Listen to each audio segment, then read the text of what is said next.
Hello guys, welcome back to my YouTube channel. It's your guy, Tanye, the biggest T in the building again.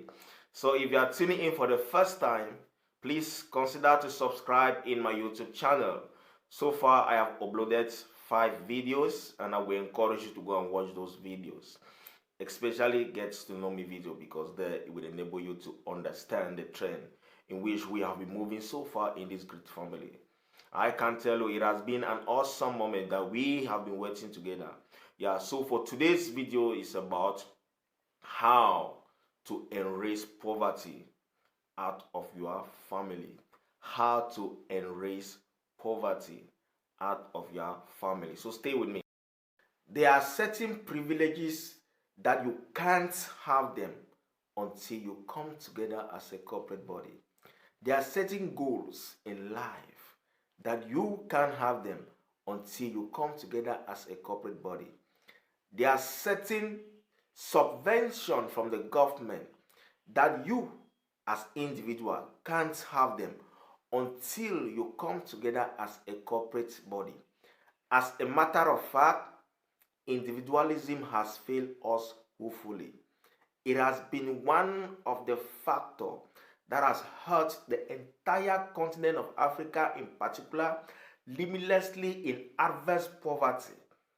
And so therefore there is a great need for us to emerge a new policies, which is what? Collectivism. When we look onto the divine ordinances of God, like in Genesis chapter 1 from verse 28, the Bible says, God proclaimed blessing unto man and said, be fruitful, multiply. Be fruitful, multiply. You see, we need to follow multiplication rule. Individualism violates the rules of God. God didn't make man to add. God made man to multiply. That's why you need a woman to produce. Standing alone is not in God's agenda. You are not an island. I am not an island. I need you, you need me. A single hand cannot tie a bundle. So you see, by the special grace of God, to us Africans, we are being blessed with large family. And there are two things that I've sought out or draw out of this large family that are of good importance or are of great paramount. One, the population or the large family is a cheap labor. Two, is equally a source of market. I will explain this, but before I go into this explanation, I want to ask this question. How does collectivism help to eradicate poverty from our family? Now, in order to respond to this question, stay with me. The large families that we have in Africa can have two plans. Plan A, to own a corporate union. Plan B, to decide to put their resources together and establish one after the other. They can decide that this year we are establishing Mr. A. Next year we are establishing Mr. B. Next 2 years we are establishing Mr. C. By so doing, before you realize, everybody in the family is growing and is doing well. But I want us to lay more emphasis on the corporate union aspect, because it seems to be more realistic and of good way to practice. In Africa, we have about 10 members or 20 members in a single family. You can just come together, sign some document with the government to approve that, oh, you have a corporate union. There are many areas that you can deal on, especially in agricultural aspect, because agriculture is the backbone of every economy. You can decide maybe livestock line, fishing line, or foodstuff line to deal on. Let the government know that this is a corporate union and not an individual union, because there are things that the government will come into offer because you are as a corporate union, not as an individual.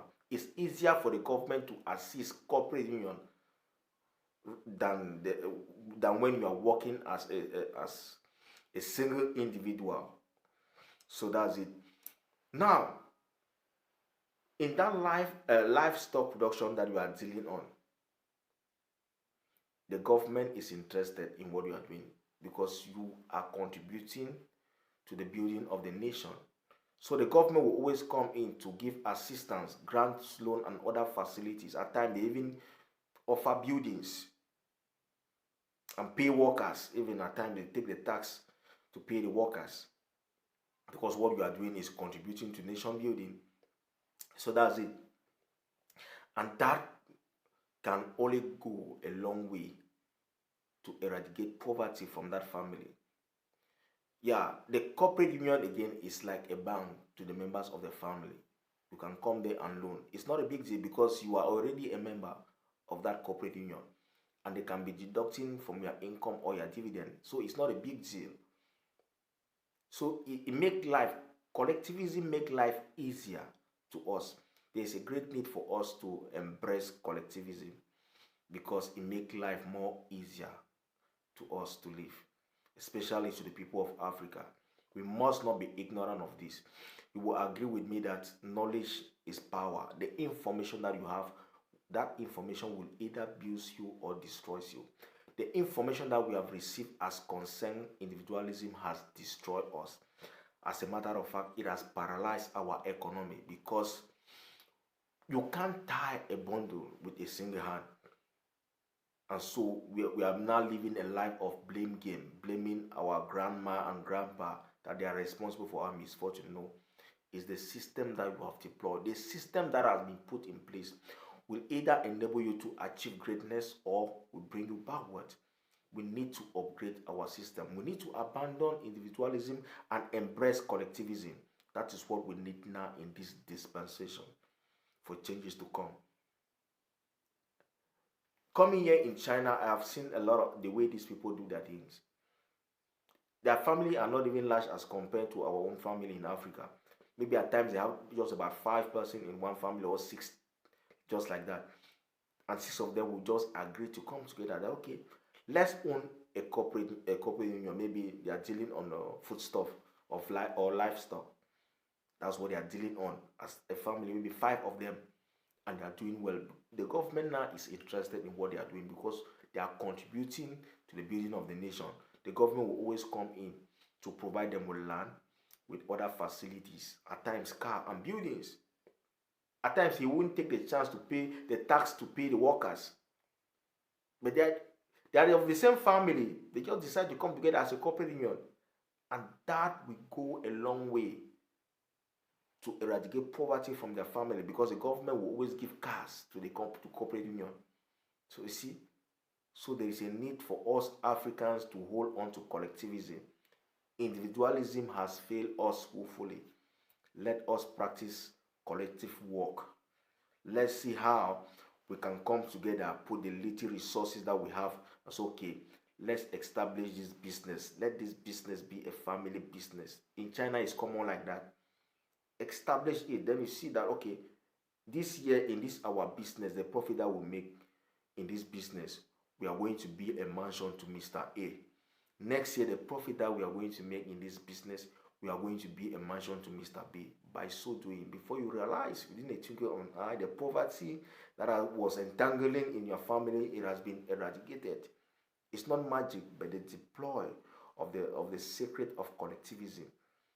That they believe that when they put their hands together, they can help themselves, and it's working. So it's high time we deploy this system of collectivism and see how we can eradicate poverty from our family.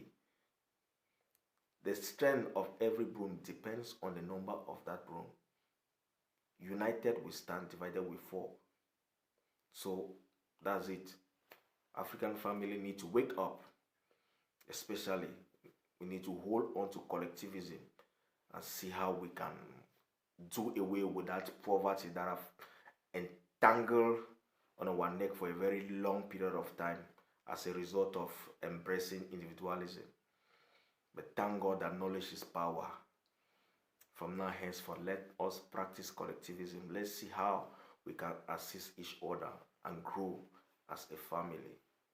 Okay, thank you very much. If you are tuning in for the first time, you're welcome. Please like and share my video for more inspirational messages. It's your guy, Sentanye, the biggest T. Okay, stay tuned till we meet again.